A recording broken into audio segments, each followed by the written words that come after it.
आइए हजरत सामाइन व नाज़रीन, वक्त काफी हो चुका है, इसलिए ज्यादा वक्त ना लेते हुए एक शेर पढ़ता हूँ, उसके बाद फिर जनाबे वाला को फिर आपके हवाले करता हूँ। एक शेर देखिएगा कि गर्ज कोई छुपा है एहतराम के पीछे, कि गर्ज कोई छुपा है एहतराम के पीछे, जरूर कोई मकसद है सलाम के पीछे।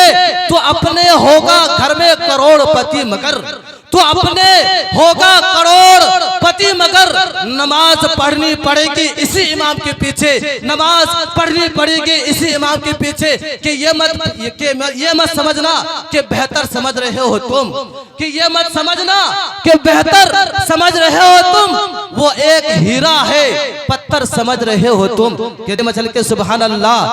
जनाब हैदर मौलाना गुलाम रब्बानी साहब, जनाब मिन्हाज समदी साहब, जनाब मुजफ्फर साहब, देखिएगा आपके हवाले से ये शेर पढ़ता हूँ कि ये मत समझना कि बेहतर समझ रहे हो तुम, वो एक हीरा है पत्थर समझ रहे हो तुम। तुम्हारा हश्र खतरनाक होने वाला है, तुम्हारा हश्र खतरनाक होने वाला है। अगर इमाम को नौकर समझ रहे हो तुम, अगर इमाम को नौकर समझ रहे हो तुम। आइए हजरत सामाइन व नाज़रीन, अब ऐसे खतीब तक पहुंचने की जसारत कर रहा हूं जो हमारे बिल्कुल मशहूर व मारूफ मुकर्रिर, सारे मुकर्रिर दिल हर दिल अजीज जनाब हजरत मौलाना व मुफ्ती अब्दुल हन्नान साहब दामद बरकातुहुम का इस शेर से इस्तकबाल है।